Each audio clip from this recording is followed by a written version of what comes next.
Hey folks, how's it going? My name is Dr. Eric Hughes. Welcome back. In today's video, we're going to be talking about how to improve your foot pain once again. But now we're going to be showing you some specifics on how you can start doing this. This video is going to be going over one specific tool that we use in Revolution in Motion called the Slant Board. And it's right here. If I bring it a little bit closer to the camera, you can kind of see it's essentially a board that's angled. This one specifically has a specific texture on it.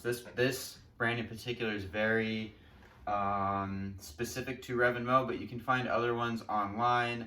Again, it's a pretty common tool used in physical therapy offices for stretching your calves, but again, we're going to be using it for balance. There are foam ones online as well. You can go ahead and just maybe do a quick search on Amazon and find something that works best for you.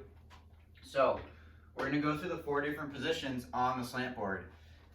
The first one is called toes downhill. So notice how I have the face of the board facing the camera here with the angle slanting down. I'm going to step up with one foot.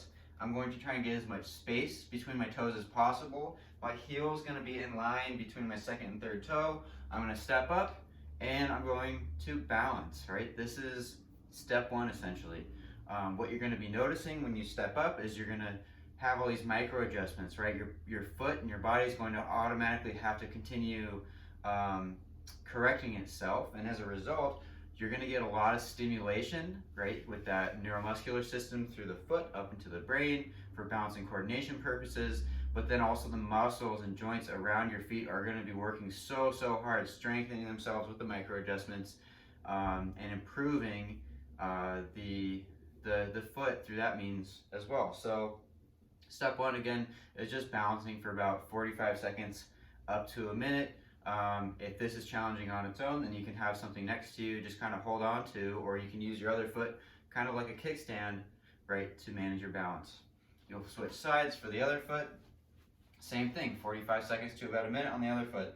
The next position we're going to perform is called arch uphill. So I'm going to position the board this way. I'm going to be stepping up with my right foot. And so as you notice, again, when I step up on the board, I'm going to get as much space between my toes as possible. My heel is going to be lined between my second and third toe.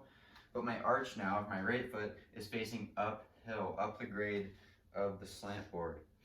And again, same thing, we're going to balance. And now in this different foot position, right, this might be a little bit more or less challenging depending on what your body is used to or comfortable with. Right now what we're doing as well is starting to incorporate more of the arches of our feet. So, getting a little bit more contact on the medial and lateral longitudinal arches just to, again, balance, right? Can we balance like this for, again, that 45 seconds to 1 minute range? Go ahead and step down. Now we're going to perform arch downhill. I'll just keep demonstrating with my right leg. Again, so now I've switched that board. And now when I step up with my right foot, my arch of my right foot is facing downhill. With this guy, same cues, trying to really focus on the alignment of my foot first. So my foot is straight across, try and get as much space between my toes as possible. I can even go down and manually move them apart if a couple of them are glued together.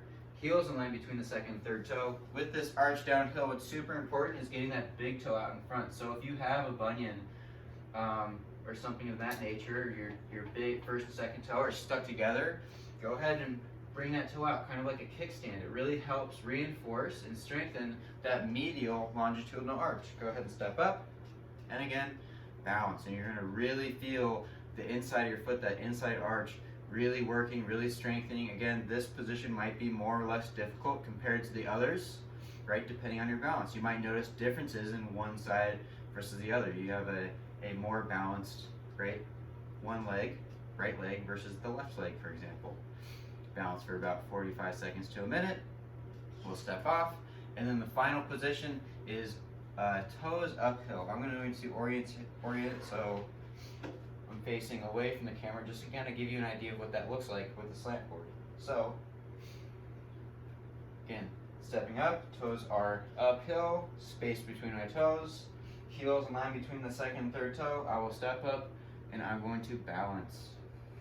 With this one, You want to make sure you have contact of all 5 toes on the board so you can move your weight forward a little bit more just to really maintain that contact, and then see if you can slowly sink back, put more weight in your heel while maintaining contact of all 5 toes on the board.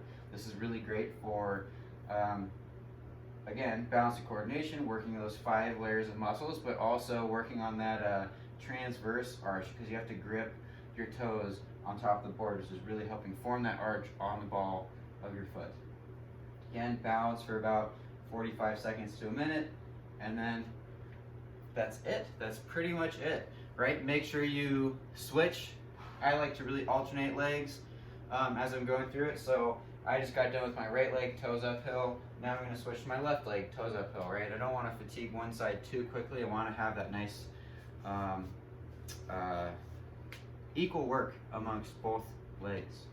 Other than that, if you have any questions, please let me know. If you want some extra tips, tricks, if you want to work with me, definitely schedule a 15-minute, your free 15-minute consultation call with me, right? In working with foot pain, the Slant Board is a really amazing tool to help promote healthy feet, right? Help reduce your pain, improve your performance, all of the above. But again, the feet are a very important, albeit still connected part of our body, right? We want our body to communicate and interact as one unit, right? So maybe if we have dysfunctional hips, dysfunctional knees, back, spine health, that can all be relating to our feet, right? The feet are important, but it's also important to address all the other areas, right? So in scheduling your free 15-minute consultation with me, we can talk about all those things. We can build you a Revolution in Motion at-home program that is designed around all of your weaknesses, all of your mobilities that might be contributing to something like dysfunctional feet. But also we can address things like your shoulder pain, your neck pain, so on and so forth. Okay guys, that's what I got you for this video. If you have any questions, please reach out to me, and I'll catch you guys next time.